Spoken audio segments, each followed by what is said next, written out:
What's up, guys? It's Brandon Flash. Today we're here with my 2022 Rivian R1T, and I'm filming this video because my Rivian R1T is sold.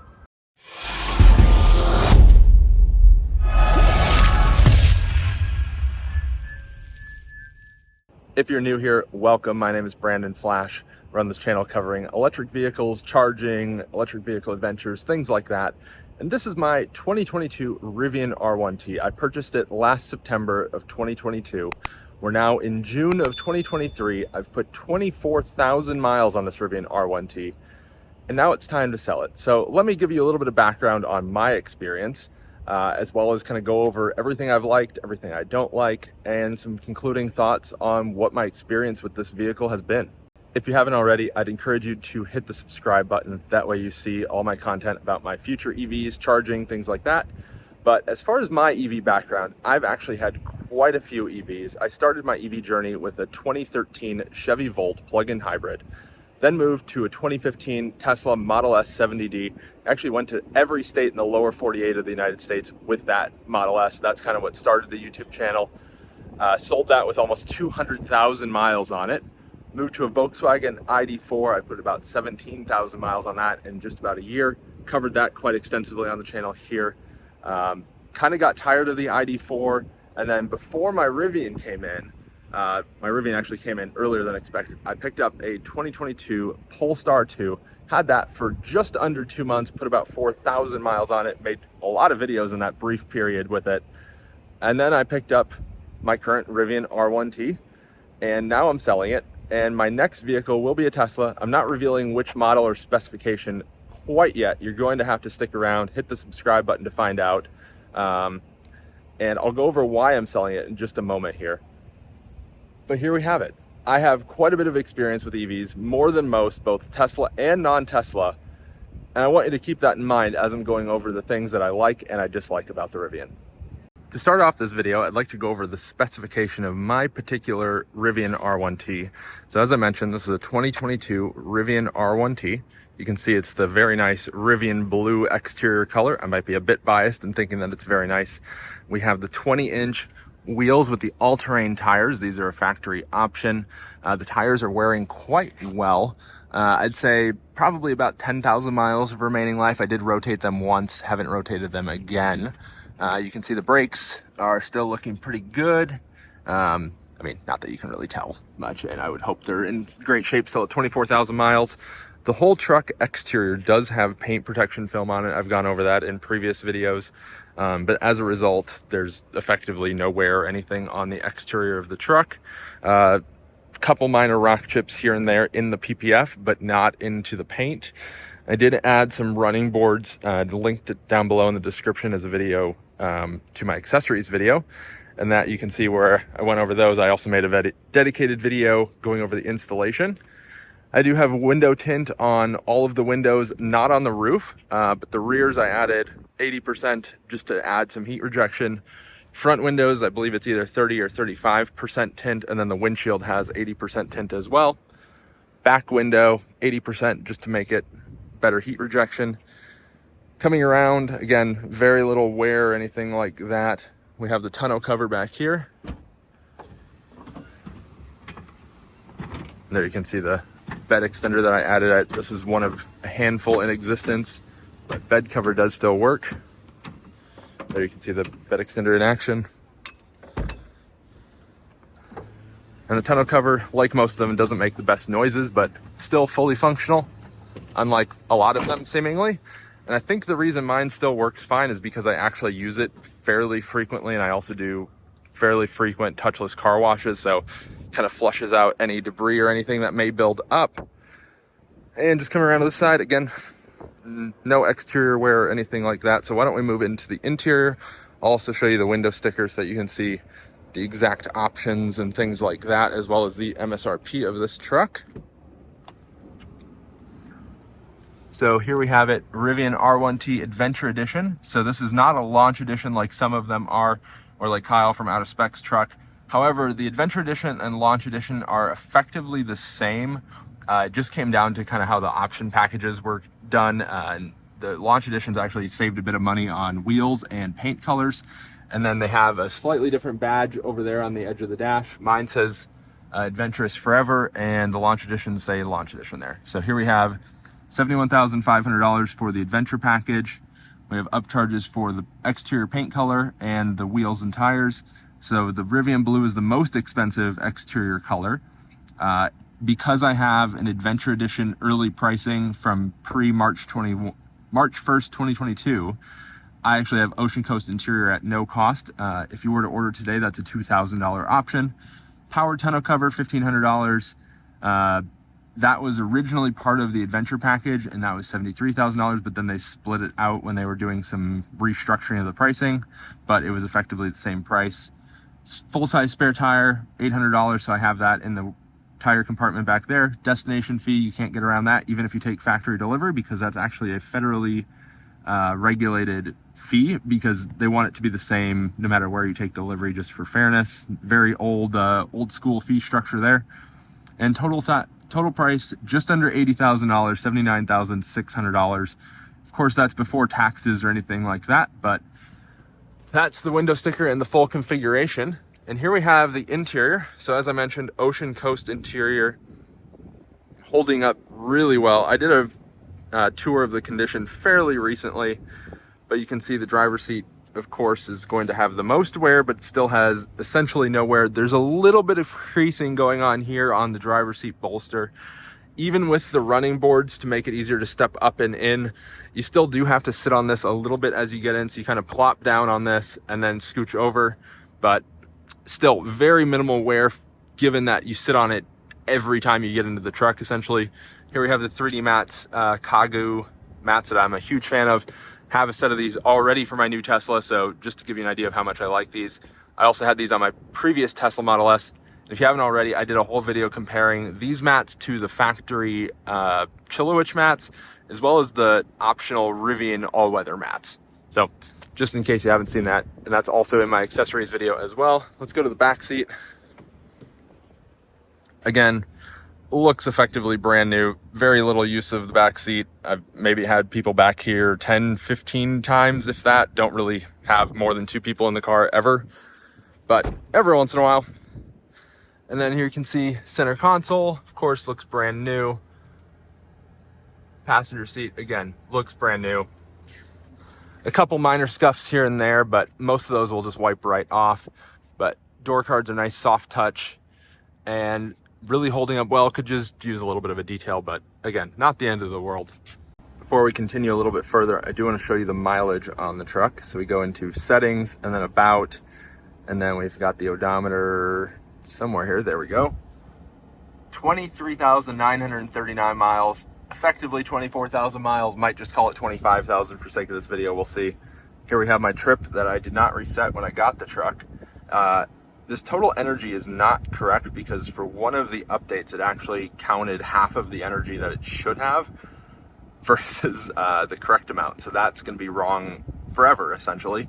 But if you just take that number with the efficiency, because the efficiency has always been correct, then you'll get the total energy. So we've put about 12 megawatt hours through this battery, and we've averaged 2 miles per kilowatt hour over the 24,000 miles that I've been driving it. If you haven't been following previously, you might wonder how the heck I managed to put 24,000 miles on my Rivian in just about 9 months. Well, it's quite simple. I live in Charlotte, North Carolina, but because of the way that Rivian was prioritizing deliveries near service centers, I actually set my delivery address to a family member's house in Minnesota because they actually have a service center in St. Louis Park, Minnesota, which is just in the Minneapolis-St. Paul metro. So I took delivery there. That also had the side benefit of being able to have paint protection film done very conveniently at Tint Pros, which is a shop I've been going to for a very long time. Immediately after taking delivery, I actually drove it out to Colorado, visited Kyle from Out of Spec, did some adventuring around Colorado and things like that. And then after spending a few days there, I actually drove it all the way back to North Carolina. That was just about 5,000 miles in the first month. So if you haven't, I do have a 1 month, 5,000 mile impressions video that I did many, many months ago. This past December, between Christmas and New Year's, I actually went down to Florida. So did all the way down to Key West and back, and then some driving, of course, around Florida as well. And then I've done quite a bit of regional travel, both for work and personal reasons, between North Carolina, South Carolina, Virginia, and Georgia. So over time, that just adds up really quickly. I also drive a fair amount just around greater Charlotte area because Charlotte's fairly spread out just for whatever reason I want to drive around. But that all adds up, so 24,000 miles in 9 months. It's worth noting I haven't towed with the truck, and I also have not really off-roaded it. I did do some soft off-roading in Colorado on some dirt, like logging kind of access roads, but nothing that I would consider even coming close to the capabilities of the truck. They were roads that I would have taken in a Tesla without any issues, or really any other car, maybe with slightly more care than with the truck, but they were basically just dirt roads that maybe were a little bit rough. I definitely did much worse in my old Tesla Model S 70D when I was in Maine, going on roads that I wasn't sure I was going to make it out of, but I was totally fine. So that's just speaking a little bit to my experience of things that I've done with the truck. I know many others have pushed it a lot harder. Kyle has towed all across the country. Zach from Jerry Rig Everything has off-roaded his like crazy. He just posted his 1-year review. Recommend checking that one out as well if you haven't. As well as Kyle's video. He's put about 30,000 miles on his in about a year. So without further ado, let me dive into why I'm selling it, as well as my experiences, both good and bad, conclusions I've come to, and my advice to you if you're in the market for a Rivian now or in the future. One question you might be wondering is, well, if you like the truck, why are you selling it? Well, it comes down to a few different factors. It's an expensive truck. Yes, I got it at a very good price. Getting it at the early pricing, getting about $20,000 less than what the current pricing would be, but it's still an $80,000 truck.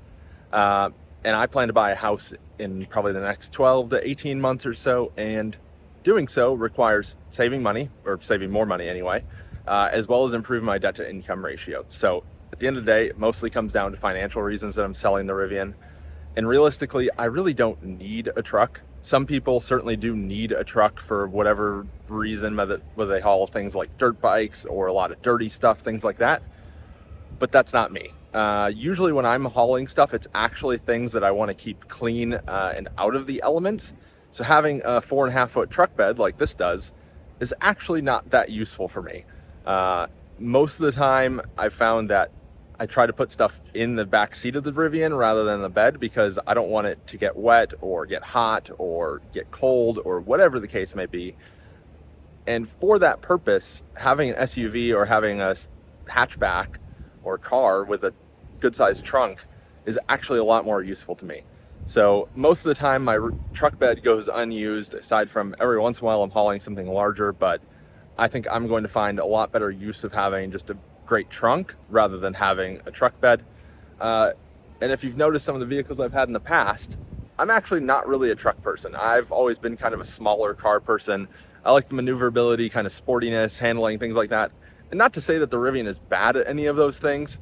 It's actually really not. But it's still a very large vehicle at the end of the day. And I just really don't have a need for a vehicle that large. And if I can improve my financial situation and get into a vehicle that suits my needs better, well, I mean, I think that's kind of just a no-brainer at the end of the day. Another factor in selling my Rivian is that as more and more Rivians are coming on the road, it seems that for whatever reason, they're depreciating more, which I find a little bit strange, considering that if you were to order one today, and I think a lot of people are maybe ordering them today, it's hard to say for sure, you're going to be paying a much higher price than what I paid. So in theory, even my price or above that should still be the market value. I, of course, have about 25,000 miles on mine, so that does impact the value, of course.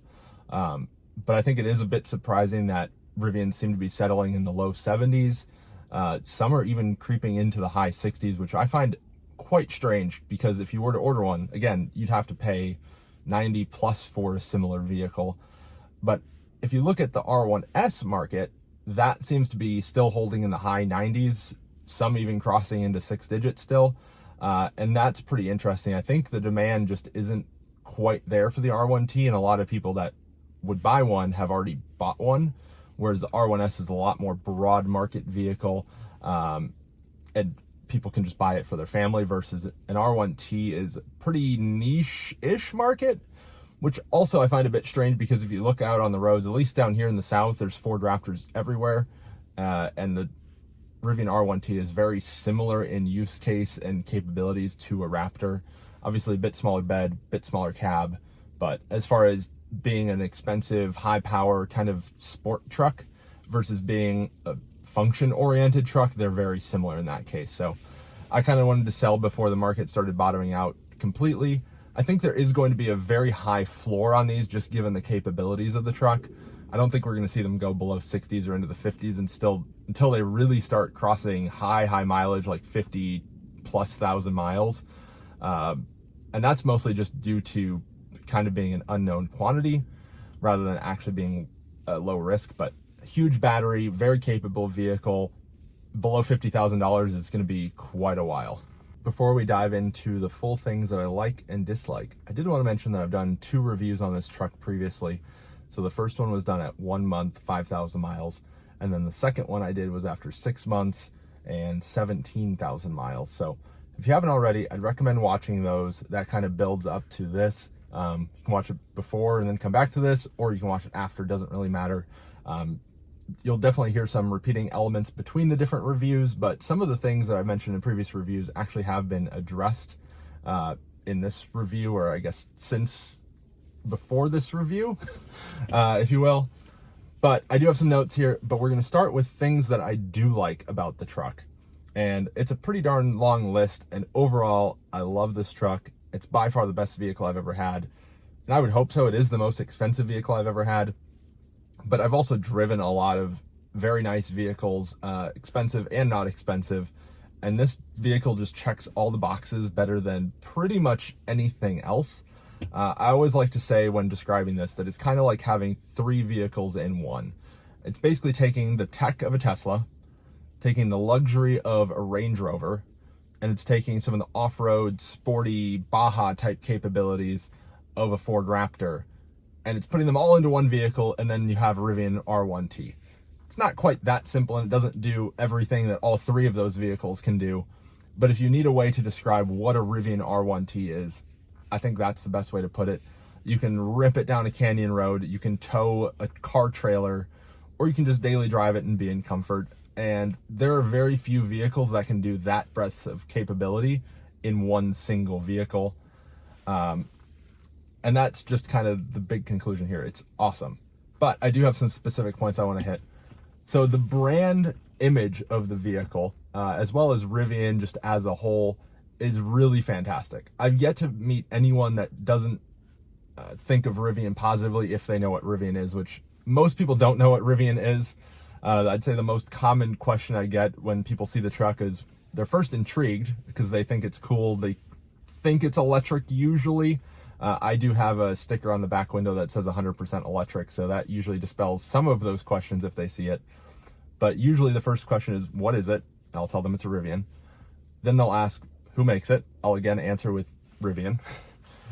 And then they're just confused.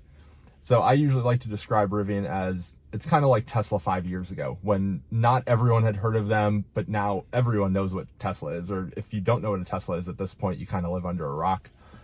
But I think Rivian's going to get there in about 5 years, and the basis that Rivian has built around their brand image and just culture as a whole, both in the community and at the company itself, are overwhelmingly positive.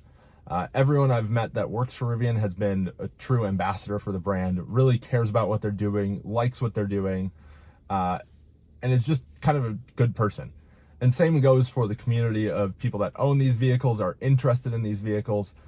They're just not the typical car enthusiast. It's kind of a mix of kind of the REI crowd, if you will, those that are into outdoorsy thing, kind of go to national parks. But then you also have some of the tech people, similar to Tesla. I kind of equate it to the early Tesla days when everyone you met was very nice and welcoming and things like that. And I hope this stays with Rivian as they continue to grow. Unfortunately, as things like this do tend to go mainstream, that's not always the case, but one can hope.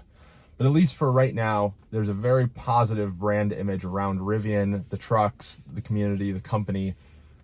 And I think that's something we're supporting. RJ, as the CEO, is doing a great job being very open and transparent. All the communication from the company has been very transparent. And partially as a result, and just the very stark design of it, this truck turns heads everywhere. You can pull up to a nice restaurant and it gets looks. You can pull up to, for example, Whitewater Center here in Charlotte, which is kind of a dirt parking lot that it's like the REI crowd, basically. They've got mountain bike trails, they have hiking trails, they have whitewater rapid training facilities, they have rock climbing, all of that stuff. They also have a beer garden, so lots of fun stuff. And you can pull up there and everyone's looking at it, which is kind of cool. Or you can even just drive through downtown and everyone's looking at it, asking questions, taking pictures. And that's not for everyone, so I do like to mention that not everyone is interested in that level of attention. I'd say if you're looking at a Rivian, you should be at least on some level ready for that level of attention, or be good at ignoring people. The software updates on Rivians have been awesome. Pretty much every month, roughly, I'd say somewhere in the 3 to 5 weeks between updates, Rivian's pumping out an update that not only has small improvements of little quality of life, but also a whole page-long change log that's really listing every single thing they change. It could be something as little as fixed a bug where liking a song on Spotify caused it to crash. That's a totally made-up example, but it would be something along those lines, just to give you complete transparency of the things that they're fixing, improving, adding in every single software update. And not every single software update adds new features necessarily, but they're all noticeable improvements in the usability of the truck. When I got the truck, it was good, but actually the Driver Plus system, their ADAS lane keeping, and we'll touch on that more in a little bit, and the things I don't like, was really bad. It was super ping-pongy and basically didn't work, but now it's actually quite good. So that's kind of the most extreme example of things that they've improved with software updates. Like I mentioned, as far as Rivian as a brand, the Rivian R1T and R1S are so much better of vehicles than they really have any right to be as the first product or vehicle that Rivian as a company has ever put out. It's astonishing what they've accomplished with this. It's so well put together. There's so much thought into everything, down to the camp speaker, the flashlight, the gear tunnel. Every little thing is so clearly well thought out that you would think this company has been making vehicles for 30 years or 100 years even. I would be impressed with this vehicle if it had a BMW badge on it, if it had a GM badge on it, if it had a Ford badge on it. It could have any of those on it and it would be just as impressive, but it's even more impressive coming from a brand new automaker. And making cars is not easy. I've been in the automotive world. Cars are immensely complex, and to manufacture them at scale and ramp as quickly as Rivian has, I mean, just look at Lucid. They're not doing that great of a job at ramping, but Rivian is. So that really shows the leadership they have and that they seemingly know what they're doing, or at least are hiring the right people that know what they're doing. Another example, the pedal calibration. So if you've driven an EV before, you know that most EVs have some form of one pedal driving, which means you can accelerate, of course, but also come to a complete stop just by lifting off on the accelerator pedal and not have to use the brakes to slow down because it uses regenerative braking. And the calibration of that on the Rivian R1T is excellent. Very few vehicles have this level of pedal calibration, especially from a new automaker. Lucid did really well on this as well, I must say, but Tesla's kind of the benchmark, and I'm super impressed with Rivian's nailing that calibration. We're going to kind of go rapid fire through the rest of these things that I like. They're kind of just bullet points, but I do want to talk on some of the things that I don't like in a bit. Those are a little bit stronger and require some improvements. Ventilated seats. If you haven't had a vehicle with ventilated seats, well, you don't know what you're missing. Going to really miss the ventilated seats in my coming Tesla, but I'll make do.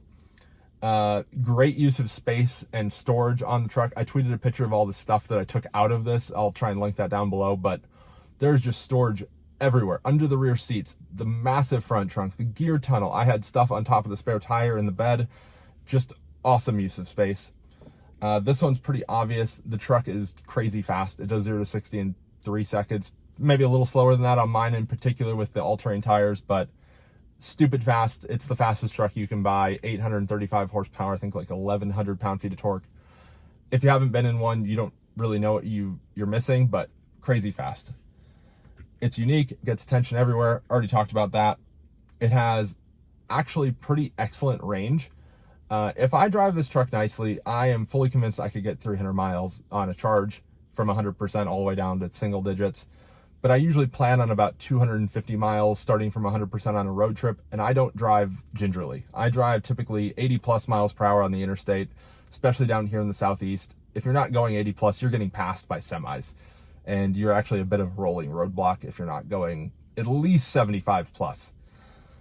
So to get 250 miles pretty easily, even in those conditions, is very impressive. So no complaints about the range. We'll get into charging in a bit because those two do go together. Power frunk is just awesome.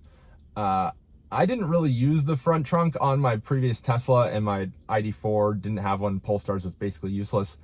But the Rivian having a power front trunk makes such a difference in the usability of it, because you just press the button on the exterior and it opens. And same with closing it. You don't have to be careful with where you put your hands. You don't have to pop it from the touchscreen. It really is just the little things that make it super useful. It's kind of like having a power trunk, which is so much more useful. My tonneau cover still works, as I showed in that exterior tour. I don't know if I would have bought my truck without the power tonneau cover, realistically. So it's a bit disappointing that they discontinued that for right now. Hopefully they bring it back very soon. It's been like 6 months that they've stopped producing trucks with power tonneau covers. And I feel bad for those owners that are taking delivery, because they're really missing out on a pretty great usability aspect of the truck, and something that kind of makes it from more of a basic truck to more of a luxury truck by having that power built-in tonneau, built-in air compressor, so for filling the tires. Super handy. I haven't used it that much, but when I have used it, it's really been nice to use.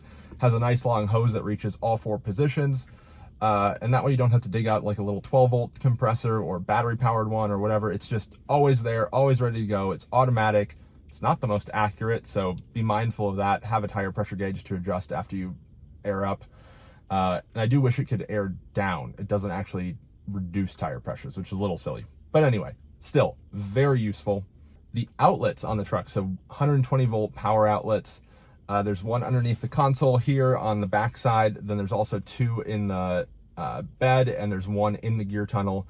Super useful. I actually use it all the time. Going to miss that on the Tesla. Might have to get a like Jackery or something similar battery, or wire up an inverter, which I'm not really looking forward to, but I'll make it do. But super handy. You don't realize how often you use outlets. I mean, I was washing a car the other day with a pressure washer. There wasn't an outlet handy on the exterior of the house, and I just powered it from my Rivian because I was parked there anyway, and that was much easier, and it just worked perfectly. The hotspot built into the truck is super handy. I have my iPad right here connected to it, rather than having to connect to the hotspot on my phone. I use it all the time. Right now, the hotspot function in the Rivian is unlimited, no cost, included with the Rivian membership, which it sounds like they're changing the model of. Originally, when they announced it, it was supposed to be one flat fee, and then you got unlimited access to their premium connectivity of sorts, which included hotspot, streaming, but also unlimited charging on the Rivian Adventure Network. But all of those things are currently still free. Rivian also originally promised that it would be free for the first year with any new delivery, which makes sense. But we haven't seen any costs, any announcements, anything like that. So right now, I just use the hotspot like crazy, unlimited data. It works great. I've streamed on it. I've done live streams on YouTube with it. I use my laptop, my iPad, my phone all the time. Again, works great. And often the cell service, even though I have AT&T on my phone and the hotspot on the truck runs through AT&T, tends to work better on the truck hotspot because it has an external mounted antenna in the shark fin antenna kind of right up there. So very happy to have that, and wish I would have that in the Tesla. And it's really quite silly that Teslas don't have that. You would think that they would offer like a premium plus connectivity or something that included hotspot functionality, and I would certainly pay, I don't know, $5-10 extra a month for that or something. Opportunity for Tesla, but we'll talk about that more once I have my Tesla and we do a review of that. The suspension capability on this truck is just wild. And while I don't really fully take advantage of it, most days I'm running it in standard height, which is kind of the middle. And on the soft suspension, it's super capable. You can raise it, I think like 7 inches, something like that. You can also slam it down. So you can have it nice and tucked down like a sports car if you want to rip a back road, or you can raise it all the way up if you need to go through water. There was a flooded road when I was going to Wilmington, North Carolina. Jacked the suspension height all the way up, drove through it no problem. And I think I got quite a few looks from people of what the heck is that and how are they doing that, but no issues and super capable. Glad to have that. And not only is it height adjustable, but it's also adjustable damping, and it has hydraulic cross connection roll control. It's basically the same suspension as what a McLaren has, that you have hydraulic lines with adjustable compression and rebound instead of sway bars. So there's a massive amount of articulation that can happen because it doesn't have sway bars. Similar to like on a Jeep, if you were off-roading, you may disconnect the sway bars, and newer Jeeps have electronically disconnectable sway bars. So very capable suspension.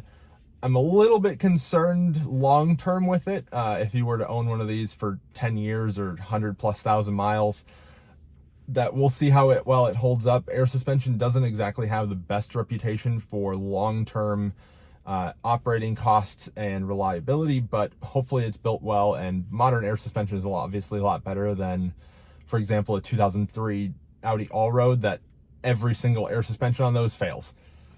So I guess time will tell. Hopefully Rivian did it well. It seems pretty darn sturdy. The hydraulic lines for the roll control are wildly strong looking, but that doesn't necessarily indicate a whole lot. So we'll see. The sound system in this truck.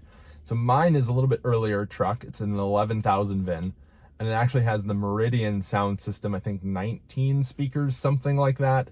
But recently, in the past probably 2-3 months, something like that, since I think March 2023, Rivian actually switched to doing in-house speakers, similar to the Tesla model of having their own sound system that they developed.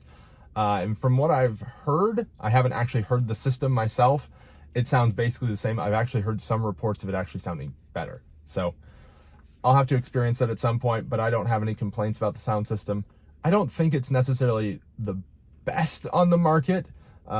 In some ways, Tesla sound system has a little bit more character to it, if you will. It seems like the Rivian system is lacking a little bit of the very low bass, somewhere in like the 30 to 80 hertz would be my guess. I'm kind of an audio nerd, but not an audio nerd to the level of some, so I'll leave that to others to comment on, but I think there is some room for improvement, but it's still very, very good, and I don't think anyone's going to complain about it. It's just that doesn't mean that it's perfect. But that's kind of the list of all the things that I love about this truck. And of course, overall, I really, really like the truck. It's awesome. The infotainment's super responsive. The seats are super comfortable.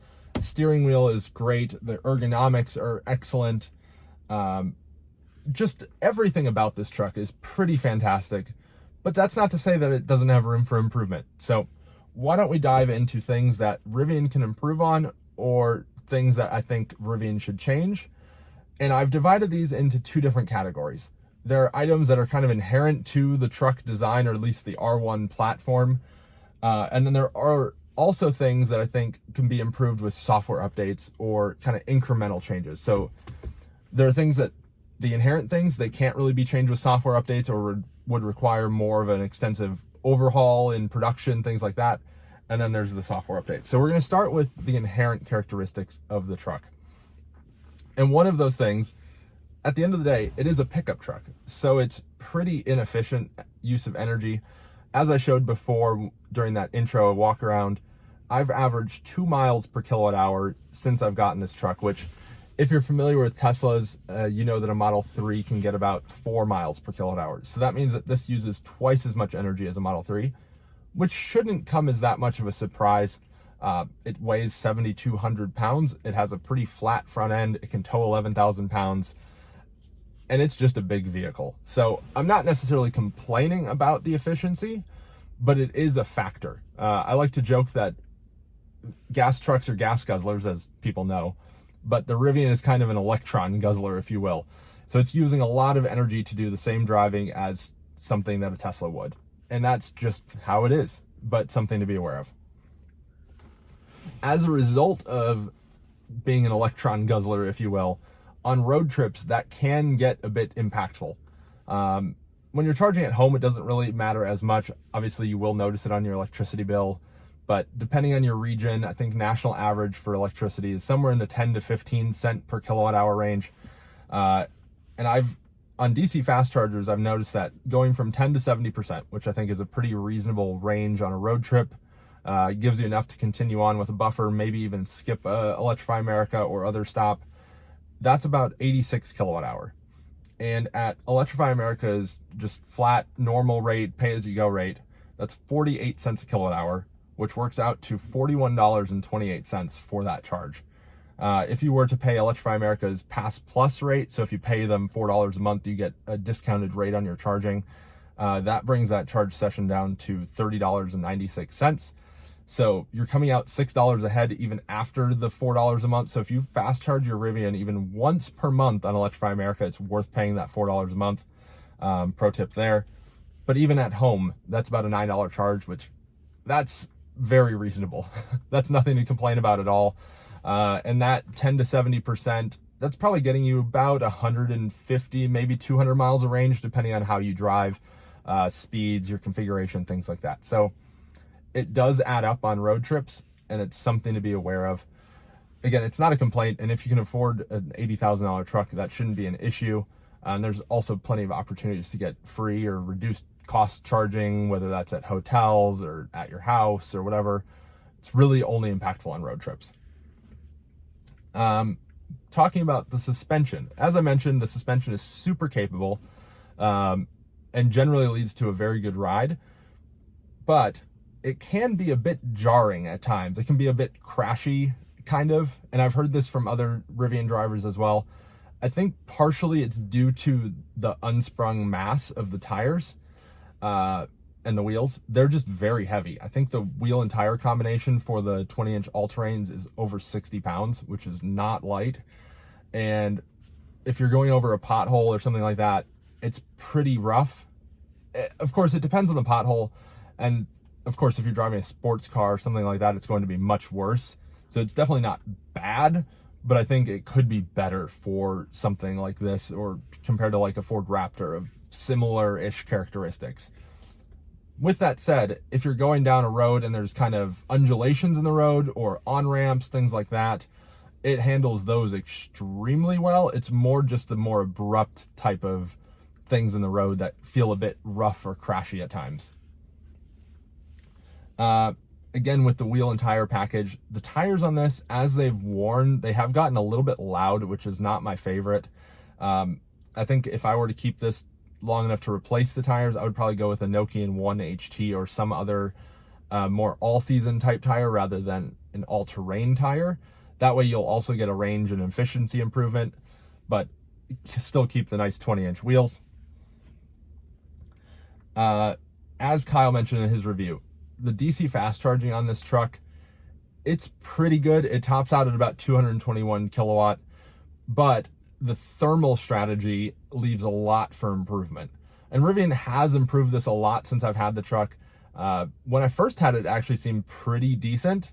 And then as we got into winter, it seems like Rivian made some changes that it actually got pretty bad. It was dipping really aggressively as the battery heated up, especially in colder temperatures. And then the past few updates, it's kind of incrementally improved, and it's pretty good. I made a video diving into this with both before and after updates with CAN bus data showing battery temperatures. So if you really want to dig into that, I do have a video about it. But I think it's kind of just inherent to how the battery architecture is done that I just don't think it can cool it quite effectively enough to really keep up with the massive amount of thermal load that 500 amps going into the battery produces.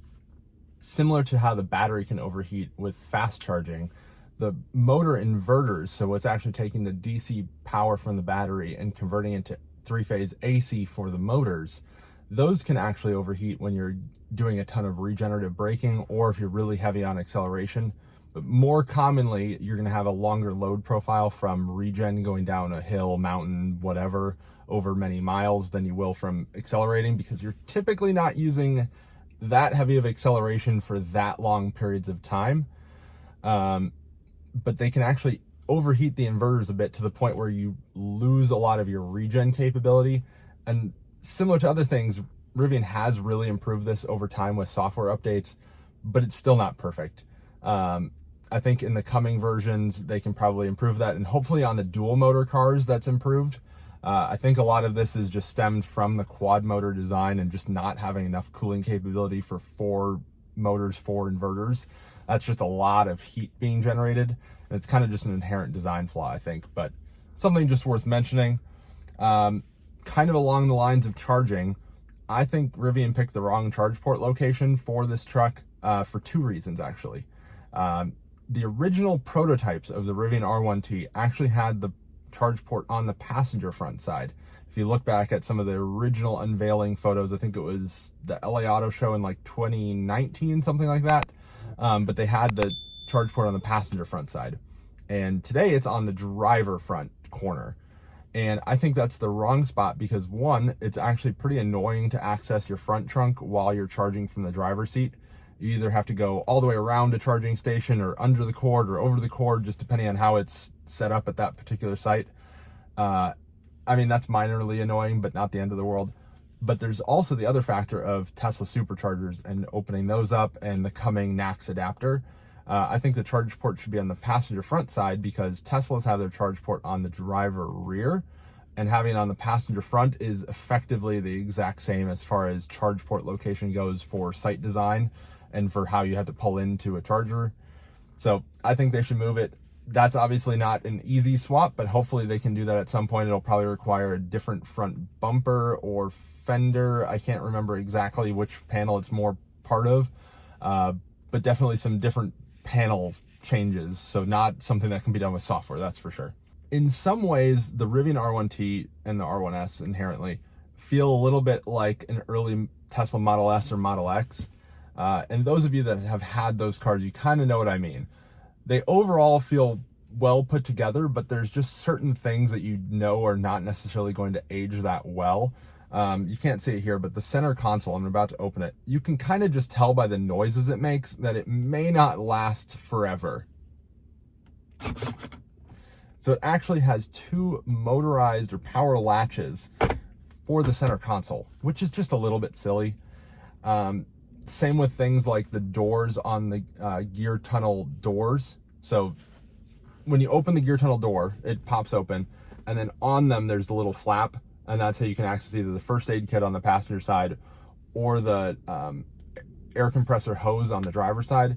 And those doors just feel kind of flimsy. They only have one little clip that holds it shut, and you're standing on it, and it's just not the sturdiest. I think that should have been more of a pronounced latch. And there's just kind of other little examples here and there of things that just feel a little chintzy, if you will. And I think they'll be fine, and hopefully the aftermarket will step in for kind of fixes for those a little bit inherent flaws, if you will, for easy replacement and not having to do kind of extensive repairs to remediate those things. But you can kind of just tell that they did things for how it works today versus how it will necessarily age over time. I do wish it had 240 volt outlets. So I mentioned in the good things that I love that it has outlets, but I think they should add a 240 volt outlet, probably in the bed, maybe under the, or in the front trunk. But I think that'd be really useful for charging other EVs, or if you have a camper or something that you're towing, being able to power the whole thing with a 1450 or TT30. Well, TT30 is 120 volt, but just being able to have more power output, because you have 140-ish kilowatt hour battery, about 125-ish usable. And it'd be really nice to be able to use that power and power other things. You could even use that for powering your house in the event of a power outage instead of a generator, because a lot of people have hookups that they can hook up a generator to their house with a NEMA 1450. And if you had a 1450 on your truck, or even a 1430 or L630, whatever the case may be, there's always adapters. You could then use that to put power back to your house without having to have a vehicle to home set up, a inverter on your house, things like that, that really just add a lot of complexity. The gear tunnel shuttle, so was a product that Rivian announced early on, kind of went along with the camp kitchen, and that's actually the base that the kitchen would have mounted to. Never came to the market, which I'm a little disappointed by. It would have been nice to have that tray that you could just mount in and then be able to move stuff in and out of your gear tunnel a lot more easy, or a lot easier. Hopefully the aftermarket steps up for that. and we see one come out, but it's been a year and a half, 2 years, something like that, since the first trucks came on the road, and we still don't have one, so that's a little surprising. There's mounting points. You just need some rollers, basically, or drawer pulls. I'm blanking on the name of it. There's a name for those. Suspension noises, I already kind of touched on that. Suspension just overall is a little bit noisy. I think maybe some bushing improvements, just general NVH, room for improvement, not the end of the world. The back seat, so you can see behind me, it's fixed like that. You can't fold it down. The bottom folds towards the driver's seat to access the storage. I wish it was a little bit more like an F-150 where you could fold the seat back, or the seat bottom towards the back, so that way you had a little bit more storage space, or that you could fold the seat back forward, so that way you could put stuff on top of there if you had a dog or something. That way they're not on the vegan leather, especially with Ocean Coast. If I have something dirty, I may not want to put it onto the seat material, but if it's just black carpet on the backside, I'd be fine with that. You do have the bed, of course, but sometimes you want something in the vehicle that's maybe not the cleanest, but you still don't want it in the bed. So weird little balance. That's getting kind of nitpicky, but I do wish there was a way to fold those forward. It would also be nice to have some storage back there too. So those are all the things that I can think of that are kind of inherent design, not necessarily flaws, but room for improvement areas. And now we're going to move on to some things that I think Rivian can improve with software. You cannot currently turn on the climate from the mobile app and have it stay on indefinitely. On the vehicle itself, you can turn on dog mode, or I think they call it pet comfort mode. And that will leave the climate on indefinitely, but you can only set it between, I believe, 68 and 72 degrees Fahrenheit. And sometimes I want to leave the car just like a fridge, leaving it on low just so that it stays really nice and cool. And you can't do that. You can't have it just stay on low or high or anywhere in between indefinitely from the app or on the vehicle. There's not like a keep climate on button. There's not a camp mode. There is a camp mode, but not Tesla camp mode style that it just leaves the stuff on. There is show and tell mode that you can turn on from the vehicle itself. But the downside to show and tell mode is that it leaves your lights on. So I wish there was a way to use show and tell mode, but not have it be visible from the exterior. And this sounds pretty silly, but Tesla lets you do it. You can turn on the climate and it will just stay on indefinitely. You can heat up a Tesla cabin to 150 degrees with the heat on high, or you can cool it all the way down to like 15 degrees in the coolness. It's kind of ridiculous and a little unnecessary most of the time, but you can't do that on a Rivian. And sometimes if I'm in a mall, I just want to leave the climate on 62 degrees for an hour and a half. And if I want to do that, I should be able to do that. You can turn on the climate to low on the app, but does not stay on indefinitely. I haven't figured out exactly how long it stays on, but it turns itself off after somewhere in the 20 minutes to an hour range. I haven't watched it that closely to know exactly. There are no ADAS visualizations. So the Driver Plus screen on the instrument cluster, it'll show you vehicles kind of around you, similar to a Tesla, but anything behind the side view mirrors is not visualized, which is a little silly. There's definitely cameras, sensors, so wish they would do that. Room for improvement. There's all the stuff. You can only use lane keeping or Driver Plus on pre-mapped routes. And in the Carolinas and many other regions, that is very annoying. So while it works on the interstate, for me, for example, if I'm going to Wilmington, North Carolina, east of here, I'm going on, I think it's State Highway 74, or soon to be Interstate 74, but it's not a mapped route. It's a 2-lane each direction divided highway with sections of speed limits of 70 miles per hour, but I can't use Driver Plus because it's not a mapped route, even though that's a perfect candidate for somewhere that I would want to use Driver Plus. And in many ways, it's better than some of the areas the Rivian does let me use Driver Plus, like in construction zones around Charlotte on 485, that I probably shouldn't use Driver Plus, but the truck will let me. So I wish they would just give us lane keeping and adaptive cruise in those areas. And similar to what Kyle mentioned, they should do it like Ford, where there's mapping, you can maybe have a little bit better experience, but where there's not mapping, you can still use it, but in a more basic functionality. And Rivian just announced that they're actually removing or no longer including driver monitoring cameras in vehicles going forward, which I thought was a little strange. Good transparency that they're telling us that it basically wasn't meeting their standards for what they were intending with the vehicle. But it leaves a little bit of a question mark around Rivian's capabilities around ADAS. And not to say that Tesla is perfect in any way around that, but Rivian definitely has some room for improvement as well. Phone key has seemingly gotten worse. It was not great when I first got the truck. It was working really well until probably a month ago. I don't know if they're trying to fine tune that it's more secure and that it only works when you're closer to the truck. But recently I'm having to pull out my phone more often than not to get it to recognize that I'm next to the truck and unlock. And it's just getting a little annoying. I could use the key fob, but I don't really like carrying key fobs because that's the whole purpose of phone key. The top speed, I've mentioned this before, I think it's too low. It's currently 112 miles per hour. I wish it would do 130. Tires are rated for it. Contrary to what many people will comment, all tires on Rivians from the factory are H speed rated, which is 130 miles per hour. So I think the speed limit should be 120 or 130 rather than 112. I do realize, yes, it's a 7,200 pound vehicle, so maybe not the best idea, but I think it should do it because it's capable of it. I mean, you shouldn't take most cars to 150 miles an hour, but many can do it. As I showed during the intro when I showed the mileage, Rivian moved the trip location in the vehicle infotainment. So you now have to go into the settings menu, and then you have to go to about, and then that's where your trips are. Whereas previously it was just on the vehicle menu. Previously on the vehicle menu, if you went into nav or went into other functions and then came back to it, it would go back to that page on the vehicle menu, so you could see it whenever.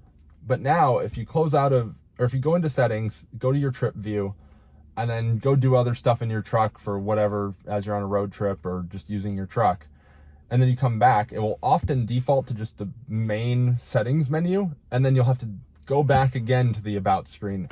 It's just kind of cumbersome. I don't really know why they moved it. I think it was the wrong move. And we're still missing, since last charge and this drive, trips, which I think are just very strange omissions, because there's no reason we should only have 2 trips on an electric vehicle. The system's more than capable of calculating that. There's no reason they can't add those very easily. Vehicle profiles. So on a Rivian, you can have your driver profiles that you can save some of the settings, your seat position, steering wheel position, things like that. Currently, they are still linked to you having shared access to the truck to someone else. So you can't just create 2 profiles for yourself even. So like if you have a profile for you by yourself, or you with kids, or you hauling stuff for whatever reason, or what I like to do in previous Teslas is have a charging profile that puts the steering wheel all the way in and all the way up, and puts the seat a little bit more reclined, because that way if I'm pulling out my laptop or I just want to relax while I'm charging, then I can just switch to that profile, and then when I'm ready to hit the road again, I switch back to my main profile. So right now I can only set my one profile because I've only shared the truck to myself, which is, I think they should just add a functionality that you can add additional profiles without having to share access to the truck in order to do that. Just a little bit silly. There's no reason they can't do that. The navigation itself, it's not great. It mostly gets the job done when there's not challenges. I hope this improves. I haven't gotten the latest update that includes the better route planner integrations, so I haven't had a chance to check that out, but I'm hopeful that as a result of that, things improve quickly. Rivian has shown that they are more than listening to their drivers. Most Rivian employees, it seems, drive trucks, so they understand these challenges. They already switched from using Yelp for POI to Google for POI, so for the actual information database on where places are. But the routing itself, I believe, is still through Mapbox, which is okay, but definitely a lot of room for improvement, I would say. So I think that will come, hopefully. But that kind of wraps up the things that I don't like about the truck, or things that I think Rivian should improve. And let's move on to some of the questions that I've gotten from Twitter. Then we'll talk about service experience, and we'll wrap this all up. So as I was pulling together the notes for this video, I did post on Twitter asking if people had any questions. Didn't get a ton of responses, but I do have a couple questions that I did want to touch on. So one was on frunk access compared to the F-150 Lightning. So if you're not familiar, I think I showed the front trunk on the Rivian, but basically the whole hood lifts up, but you still have the grill, if you will, in place. So you have to lift things up and over into the front trunk, similar to like a Tesla. But on the F-150 Lightning, the hood plus the whole grill assembly comes up, and then you have pretty much a flat-ish load floor to put things into your front trunk with the F-150 Lightning Mega Power Frunk, as they call it. And whether I prefer the lift up and over or if I prefer the flat entry, and I think as someone that's 6'3", it doesn't really matter a whole lot to me. The reason that the Rivian is how it is, or at least what I've been told, is that the reason it has the front stay in place is for water fording, because the Rivian can go through 43 inches of water on the highest suspension, whereas the F-150 Lightning I don't think is actually rated for any water fording, maybe some small amount. But basically it's to allow the water to seal better, or the front trunk to seal better from the water. I think both are fine. If you're below 6 foot, it's probably going to be challenging to use the Rivian front trunk with bigger items or to lift like a cooler or something up and over. Whereas with the Mega Power Frunk, you can kind of just slide it in. But the Rivian also does have the adjustable air suspension, so you can lower down the whole vehicle, and that can help with access as well. So no strong preference for me, it just depends on your needs and your personal build, I guess. Rear seat comfort. Also, as I mentioned, I don't really have people back there very often, but from what I hear, it's fine. The seats themselves seem pretty comfortable. I've ridden back there, I think, once or twice briefly. There's not the most room behind someone my height at 6'3". Probably wouldn't want to subject someone to that for like a road trip, but definitely for around town, it's no problem having 4, I guess 5 would fit if they're a little bit on the smaller side in the Rivian. But if rear seat is a huge priority for you, the F-150 Lightning might be a better choice. It's just a bigger overall vehicle. So yeah, that's my thought. Vampire drain. It used to be worse than it is, but I also don't pay that close of attention to it to really care that much. It does seem to drain less, and the vampire drain, if you leave the outlets on, is still really bad. Can still use multiple % overnight if you leave the outlets on. Not the end of the world to me. So I haven't paid that close of attention. And then another question was, do I wish I had an R1S?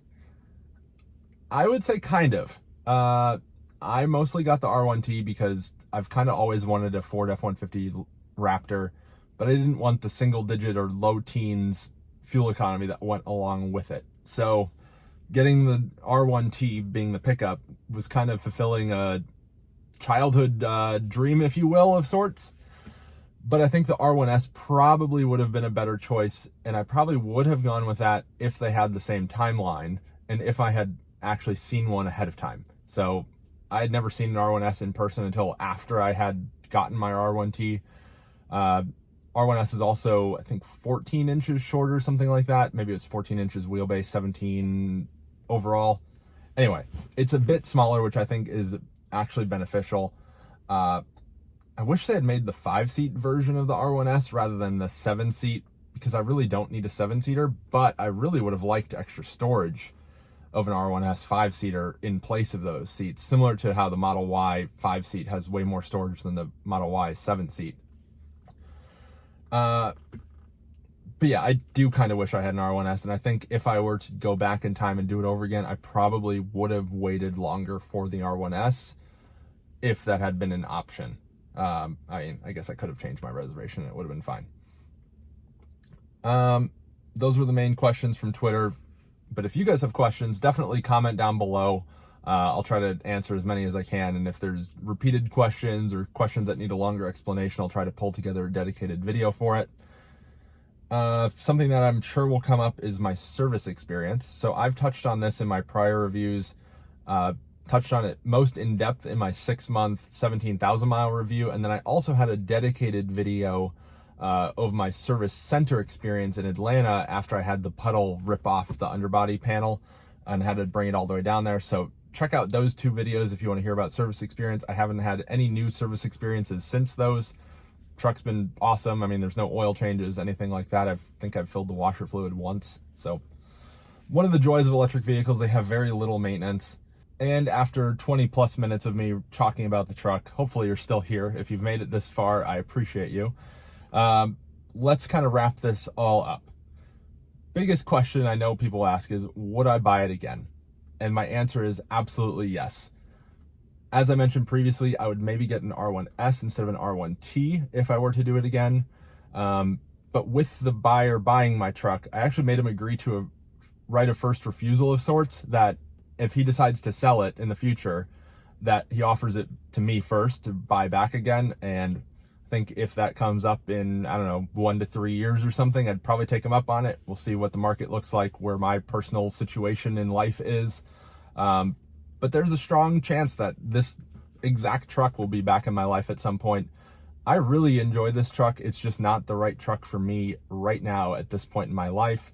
And I think the future is very bright for Rivian. They're doing a lot of things very right. And I think even this exact truck in 1 year will be substantially better than it is today, just with software updates and the incremental improvements that Rivian is making. It's still by far the best vehicle I've ever owned. And talking about, if you're looking in the market right now for a Rivian, what one should you consider if you're ordering one, or if you have a reservation or whatever the case? What do I think you should look at? And I think the sweet spot that is not available today, but is in Rivian's roadmap, is the dual motor standard battery vehicle. So I think whether you need an R1S or an R1T, that's kind of up to your personal needs. But as far as the powertrain goes, the standard battery with the lithium iron phosphate or LFP battery that you can charge to 100% every day and not worry about it at all, with the dual motor powertrain that is Rivian in-house developed, I think that's going to be a sweet spot. I think it will likely have very similar range to my quad motor large battery, but also be more efficient. So addressing one of my kind of principal concerns with the truck. I think the thermal performance will be better because it'll be the dual motor. And I also think the thermal performance of the battery will be better because it'll be larger mass for less energy dense. So hopefully they re-architect the cooling system as well. And I think that's going to be a real winner of a vehicle, both in the R1S and in the R1T variants. The quad motor it's good. Don't know that I would do it again if I had the option of picking the dual motor with the same timeline, because the quad motor, it's a bit wonky sometimes. I'd rather have a dual motor with some sort of limited slip differential, which I believe is part of the dual motor enduro motor system that Rivian is developing. I would say for most people, going with the R1S versus the R1T is probably the better choice. I think it's just a lot more practical unless you actually do need a truck. The R2 platform, that's kind of the elephant in the room. With the NACS announcement from Rivian, they said that in 2025, with the R2 platform, they're actually going to have NACS, or the Tesla connector, on it. And I think that's very compelling, especially if they actually hit their target $40,000 range price that they've said for the R2 platform. I think there's a strong chance I'll end up with one of those. We'll see, of course. I think regardless, I'll be pre-ordering one as soon as I possibly can, because I'm very interested and want to get one as early as possible if I do get one. But I think smaller, cheaper, more efficient Tesla charging network Rivian, that's a recipe for a winner in my opinion. And I think especially as the software continues to develop, these get more efficient, Rivian builds out their adventure network more, just all of those things over time will just continue to improve and continue to be even better for drivers. And just want to wrap this up with my thoughts on Rivian and adopting the NACS connector. So I think it was 2 weeks ago, something like that, Rivian announced that they're working with Tesla, that R1 platform vehicles, so R1T, R1S, the vehicles currently on the road, as well as any going to be delivered, they'll be able to have an adapter in spring of 2024 to be able to use Tesla superchargers. And that's super attractive. I think there's some unanswered questions around that. With the adapter, will you be able to do plug and charge on the Tesla supercharger network? To be determined. How that will work? To be determined. How that will work from a charge port perspective and location, because as I mentioned, the charge port on the Rivian is in the wrong spot for Tesla superchargers. I can't imagine Tesla would want people to be blocking stalls. I think in general that concern is overblown, but it is a concern nonetheless. So maybe we'll see an adapter with a cord. I don't think that's going to be a thing, just given liquid cooling and such, and that cord likely getting very hot. Hopefully we see that it can output the full 500 amps, or maybe Rivian unlocks that it can do over 500 amp charging at some point. But I think that's going to be very interesting, likely to increase the resale of R1 vehicles, I would think, just depending on how well executed that adapter is and how integrated it is, how well it works, things like that. But that's really one of the biggest downfalls, I'd say, of the Rivian, is that you're reliant on the current CCS infrastructure, which at the moment just isn't that good on a nationwide basis. It's not so much that you'll not be able to get somewhere, it's more just that you're fairly likely to be delayed with the current infrastructure, with derated stations, things like that.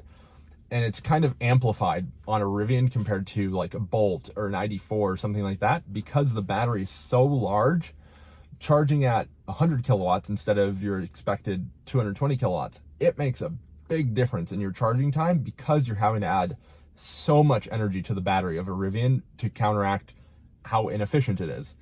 Whereas if you're getting 4 miles per kilowatt hour in like a Bolt, obviously Bolt's not the best example because the charge is so slow.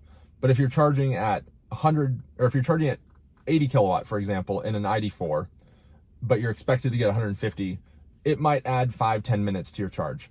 In a Rivian, if you're getting 80 kilowatts and you're expecting to get over 200, you're probably doubling your charge time. You're going from an expected charge time in the 30-minute range to potentially a charge stop in the 45-50 hour range. And that makes a pretty substantial difference in your road trip overall time, especially compounded over multiple charging stops. But if you have access to the reliable and ubiquitous Tesla supercharger network, that concern goes away, and suddenly the comfort and the efficiency, or lack of efficiency, and just the great range of the Rivian, actually, those all come together to create a pretty great road tripping vehicle. Because I love piling the miles on this Rivian. It's just, if I have to charge, that's when it's kind of a roll of the dice. And hopefully we see that adapter sooner. I'd really like to see it sooner than spring of 2024. I'm a little skeptical that we'll see it sooner than spring of 2024. Hopefully they even stick to the spring of 2024 timeline. That's what both Ford, GM, and Rivian are claiming. And then NACS native on the vehicles in 2025. So I'm very much a I'll believe it when I see it with Tesla kind of person, because they've had a lot of timelines that have been optimistic and they've missed them. Every once in a while they beat their timelines with things like the Model Y that came out ahead of schedule. But time will tell.